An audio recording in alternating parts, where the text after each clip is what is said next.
Привет. Hai semua. Jumpa lagi dengan saya Susan Vladimir di Rusia. Bagaimana kabar teman-teman semua? Semoga selalu dalam sehat-sehat dan dalam lindungan Tuhan yang Maha Kuasa. Nah, hari ini saya ingin bercerita tentang kegiatan apa aja pada saat winter atau musim salju seperti ini. Apa yang dilakukan orang Rusia ketika salju turun dan salju semuanya di sekitar kita ini.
Aduh, dingin, salju turun,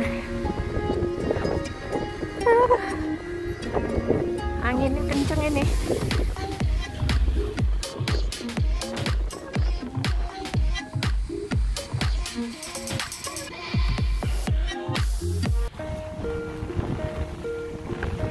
Hari ini saljunya makin besar, anginnya besar, kuat ya. Minus berapa hari ini? Сколько градусов?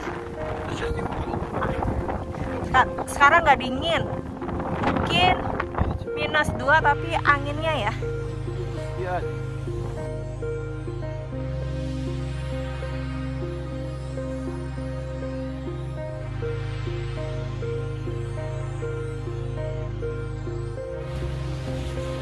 Bapak mau kemana, Pak? Ke hutan? Gak ada angin di hutan. Nah, di hutan gak ada angin.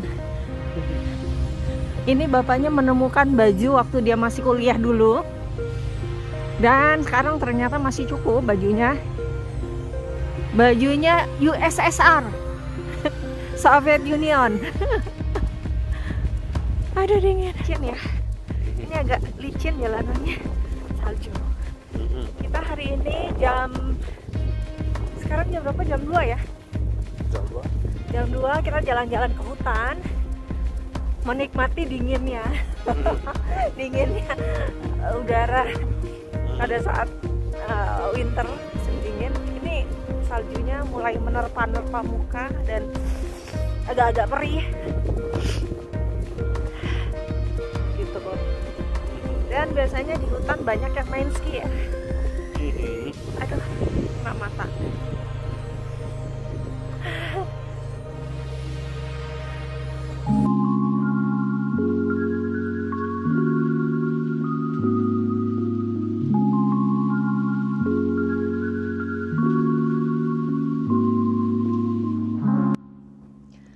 Kebiasaan orang Rusia, biarpun salju tebal, mereka tetap berolahraga.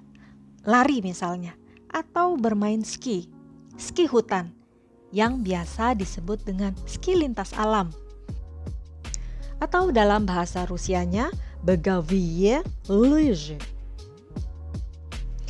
Ski lintas alam, ski yang bergerak di atas salju untuk jarak pendek dan menengah 50 km sampai dengan beberapa ratus kilometer. Kecepatan bermain ski lintas alam relatif, kecepatannya tergantung pada banyak faktor, misalnya kondisi lintasannya. Bagi orang-orang Rusia, ski hutan atau ski lintas alam merupakan hal biasa.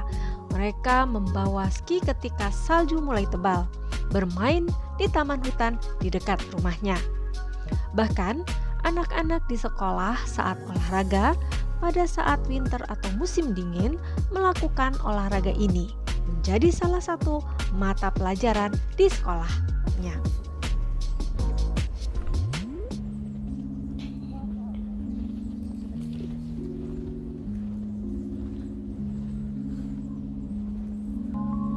Ini makanan untuk burung. Biasanya orang-orang datang ke hutan ini memberikan makan burung atau roti-roti sisa, roti-roti kering.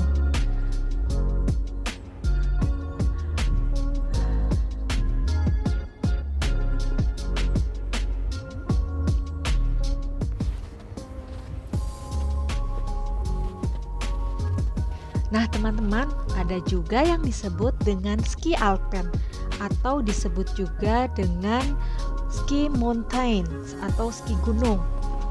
Dalam bahasa Rusianya biasanya disebut dengan горно лыжный sport. Ski mountain yang turunnya dari lereng gunung yang tertutup salju. Sepanjang jalurnya ditandai tanda atau bendera. Jenis olahraga dan jenis rekreasi ini sangat populer bagi jutaan orang di seluruh dunia. Misalnya seperti di negara Australia, Italia, Perancis, Jerman, Amerika, Kanada, dan lain-lain. Biasanya untuk bermain ski alpen atau ski gunung ini ada tempat khususnya yang disebut dengan ski resort. Di sini juga bisa bermain snowboard.